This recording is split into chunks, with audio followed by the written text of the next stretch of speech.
Hello and welcome to the Advanced Money Destroyer earnings review, or AMD Advanced Micro Devices. At the time of making this video, the stock is down 8 to 10% or so. It does fluctuate a lot. Throughout the day, the stock went up 4.2%. Then after hours, the stock went up another 3%, and now it's down quite a lot. So it's quite volatile. Now, I apologize for the little delay. I already filmed one. The audio was crappy, so I have to retake it to make sure the audio is fine for this video. So I apologize for that. And I also apologize for the delay on the Google Alphabet video that will follow this one. I just have to go and listen to the earnings call real quick because I need to write down a couple of things that were mentioned there. So apologize, a little bit of patience, s'il vous plaît. If you enjoy this type of videos, hit all the buttons. We really appreciate that. If you want to support me even further, do check out the link down in the description and in the pinned comment with the top 10 best stocks to buy now, or go to fool.com/couchinvestor. Thank you very much. So as always, a major overview by consensus gurus. As you can see, for the quarter itself, it was a pretty good quarter. There were small misses. Data center did miss, which also didn't really help the stock. Operating margin missed as well, not by much, 32 basis points. Free cash flow was a big miss by 18.9%. Then Q1 fiscal year 2025, revenue, small beat. Gross margin takes a little hit. Gross margin in the first half, they said, is going to take a little bit of a hit. Then in the second half, that should be better. The second half of 2025 is really when AMD will show its strength. They did tell us a little bit more about the MI500 that is ahead of schedule, should have launched in the second half of 2025, and now it's planned for mid-2025 launch. So that's already very, very good news. MI400 still planned for 2026, so that's still on time. And so overall for the quarter, what do we get? Revenue increasing 24% year over year, gross profit up 33% year over year, operating income up 155% year over year, with margins increasing 5 percentage points, net income and earnings per share down 28 to 29% year over year, respectively. With regards to the different segments of the business, of course, data center, everybody's focused on that. So data center net revenue up 69% year over year. Nice. Quarter over quarter, though, only 9%. And this is the thing. If people want to compare AMD to NVIDIA, this is unacceptable. Because NVIDIA is a $3 trillion company and is growing quicker. So, yeah, I mean, NVIDIA was growing 80% quarter over quarter. And after that, 40, 50%, stuff like that. Here, we're only getting 9% quarter over quarter growth. So yeah, there is no next NVIDIA, it's NVIDIA, and then there is all the rest. Just so we're clear, and I hope you did not invest in AMD just because someone told you that this is the next NVIDIA, or it can go up 20, 40 times. It's not going to happen. What most are not telling you either is that there is a boring side of the business that is performing quite well, and that's the client side of things. Net revenue up 58% year over year and 23% quarter over quarter.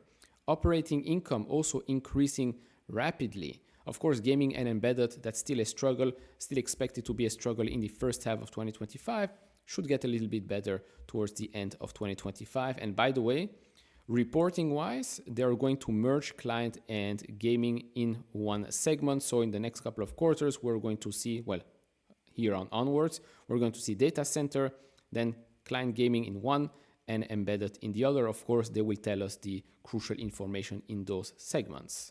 Then for the whole year, on a GAAP basis, revenue is up 14%, gross profit up 22%, operating income up 374%, net income up 92%, and earnings per share up 89%. So yes, from a profitability standpoint, they are becoming more and more profitable.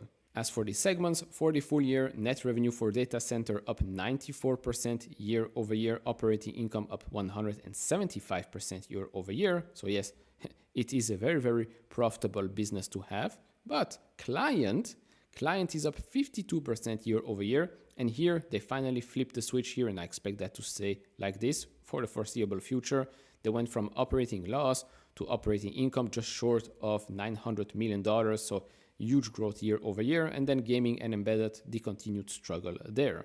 So zooming out a bit, and I apologize for the white screen now in your eyes if you're watching this in the dark, my apologies.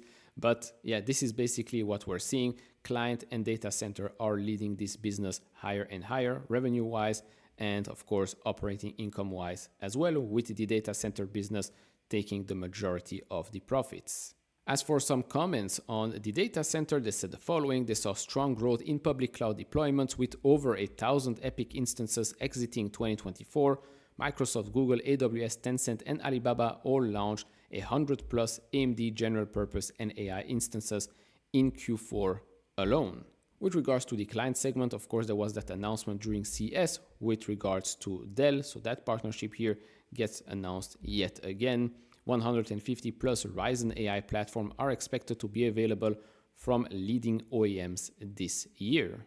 And then I want to focus on a couple of things that were mentioned during the earnings call. Yes, I know it's a pretty boring thing to look at the screen, but I had to write this pretty quickly. So first up, AI software ROCm. They said there are over 1 million models on Hugging Face that run on AMD.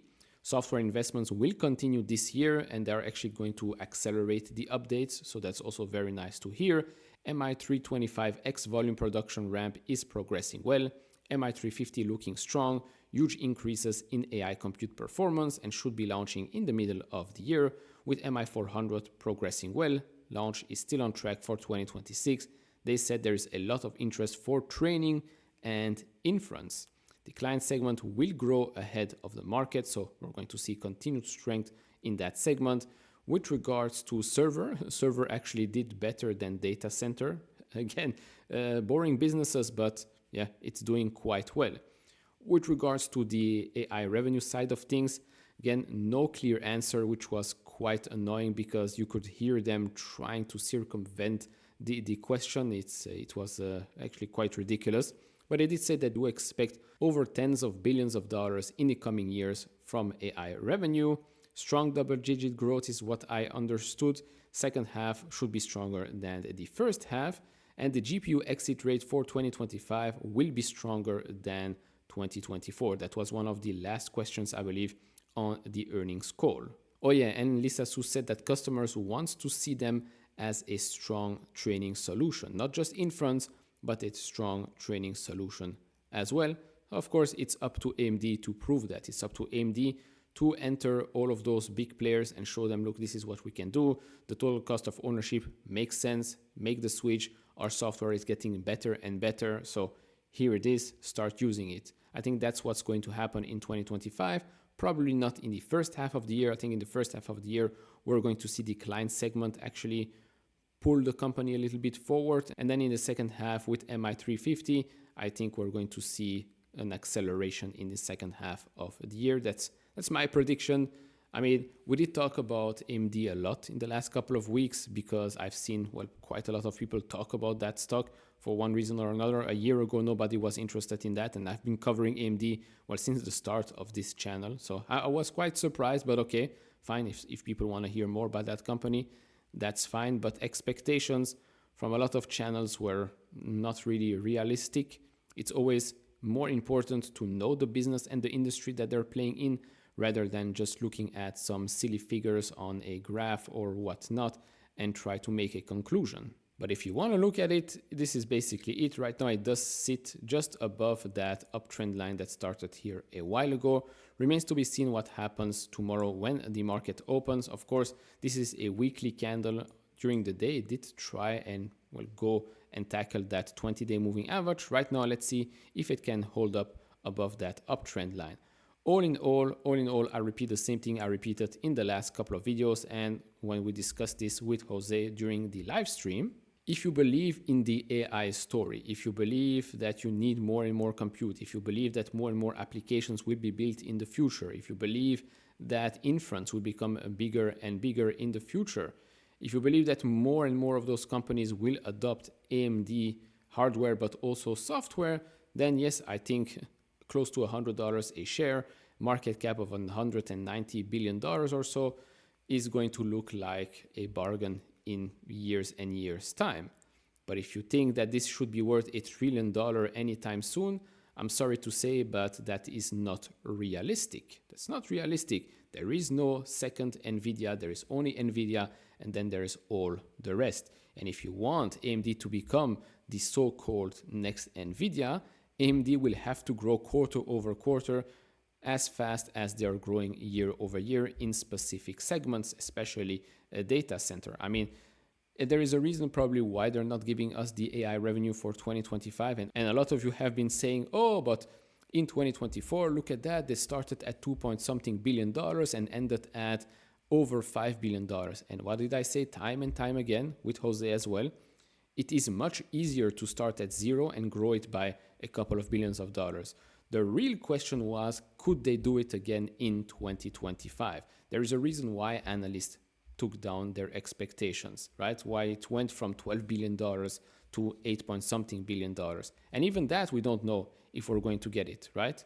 Because we should expect a company like AMD with all of the tailwinds in that market that they're playing in to be quite easily beating that expectation, growing from $5 billion to $8 billion. That's just adding $3 billion in revenue. In an industry, in a market that is growing extremely quickly, where demand is immense, shouldn't be too much to ask, right? And so, yeah, I do think that the weakness in the stock is justified. For long-term investors, this might be a great opportunity to acquire more shares at a cheaper price. Is the thesis broken? No, I don't think so. I just think that some people have higher expectations while others have more realistic ones. That's all I've got to say right now. And for those that are saying that Lisa Su should go, I highly suggest you to zoom out a little bit and see what has happened with AMD since she became CEO of the company. Have some respect for the person that has brought AMD from brink of bankruptcy to where it is today, double the market cap of Intel. Okay, have some respect. So all in all, that's about it. If you enjoy this type of videos, leave it a thumbs up, subscribe if you have not. Stay tuned for that Google episode, and I'll see you all in the next one. Bye-bye. Why did I call it an episode? Anyways, see you in the next one.